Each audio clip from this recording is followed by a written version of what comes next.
Now let me start this review off with a little background. Sonic Boom: The Rise of Lyric was announced via YouTube in February 2014, and it made everyone a tad confused. Why does Sonic have a scarf? Why does Knuckles look like he inhaled 5,000 pounds of lard? And most importantly, why are they ruining Sonic? Fans of the Sonic series were divided. Little had hope for this new reboot of the series, and the rest were outraged. Before I picked up this game, a man named Kobannermoney456, I'm sure you've heard of him, acquired the game early and proclaimed its flaws. He claimed the gameplay was clunky, the graphics were awful, and the glitches were abundant. Well, now that the game is out, I am here to answer one simple question. How is the game? Well, first let's get the plot out of the way. Basically, for no discernible reason, Sonic and pals, Geeky Tails, Taped Amy, Scarf Sonic, and Buff Coles are chasing down Eggman. It is never explained why this debacle is happening, so I'll just roll with it. Then suddenly, out of the blue, Metal Sonic appears and chases Sonic and the gang into a temple.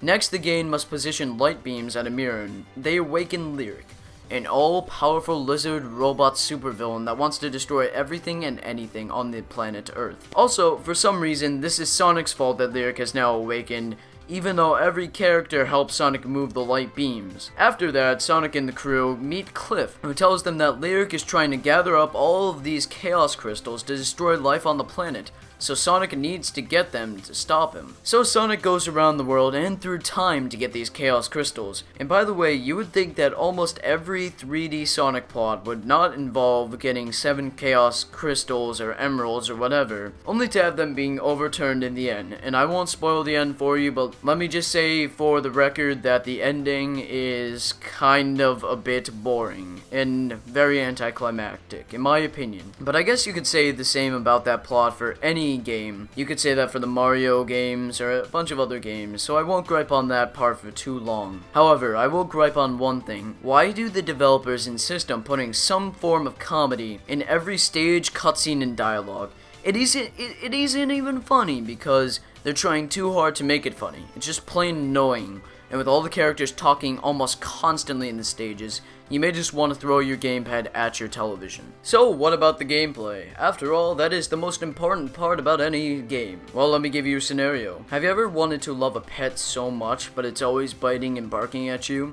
That's what the gameplay of Sonic Boom: The Rise of Lyric is like. And let me get this clear. This game is not your typical Sonic game. By that I mean this game does not revolve around speed platforming. So for this review and gameplay, I've tried to play through and look at the game like someone who is used to Sonic and loves Sonic, and somebody who has never played a Sonic game and knows virtually nothing about the Sonic franchise. So here we go. Platforming comes in the form of 3D and 2D sections, and although it was mainly advertised as a 3D game, the majority of the levels are in 2D. Additionally, each character has a specific attribute that helps them go throughout the levels. For example, Sonic can dash, Amy has a hammer and can triple jump, Knuckles can climb on walls and burrow in the ground, and Tails can hover and create bots. These abilities are fun at times, but the game never uses them in creative ways, which makes them less entertaining altogether. In 2D sections, Knuckles randomly sticks to walls sometimes, which could get irritating for some people. Now, the platforming is generally simple in 2D and 3D, and offers really no challenge. Sometimes you can glitch through the walls and die instantly, but this game does not have a life system, so dying was never really frustrating for me. Plus, the game usually puts you back directly where you died, so that's a positive thing. I never really did see myself die too often, and when I did, I was being careless. Like in combat sections, I would press X as Sonic and immediately fall off the edge because I was being careless and just playing around. That brings me to another point,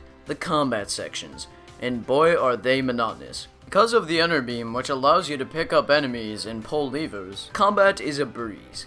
You can pick up enemies and throw them off stage with little to no effort. Some enemies in later stages cannot be picked up by the Enter Beam, but still the combo system is pretty much non-existent, so the combat isn't too entertaining. There are also speed sections which serve as roads to hubs and new stages. They aren't really that interesting. You move left and right to dodge visually bland, predictable obstacles. The only redeeming factor to these portions is that the feeling of running fast is exhilarating.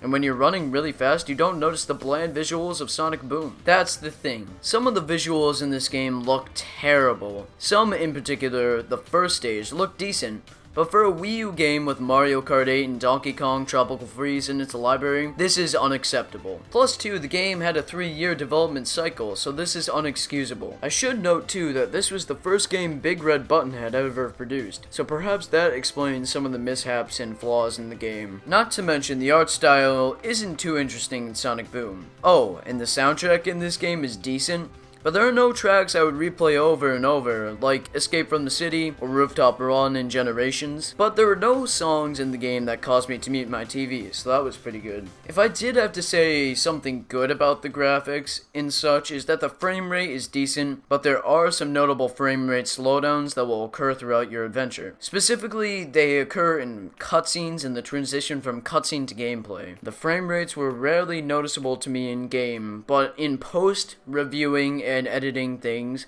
they were very noticeable. So if you're playing through this game and you don't really care about graphics and visuals and the art style and the frame rate, then this game should be visually decent for you. The game was marketed as a fresh new spin on the Sonic franchise, but developer Big Red Button fails to do this in innovating ways. With its mediocre presentation, mindless combat, and generic platforming, Sonic Boom bored me, and I was disappointed in it. Plus, with the bugs and glitchy character models, Sonic Boom: The Rise of Lyric feels rushed and unpolished. If perhaps the game was given more time, then maybe it would be better. So I would not recommend this game to anyone. But there is a demo in the eShop to try out, so feel free to give it a whirl and maybe you will enjoy it. If I had to give it a score, I would probably give it a 4.5 out of 10 due to the flaws I've previously listed. But if your opinions differ from me, be sure to point them out in the comments below. And as always, thank you so much for watching and take care. Have a wonderful day, and goodbye.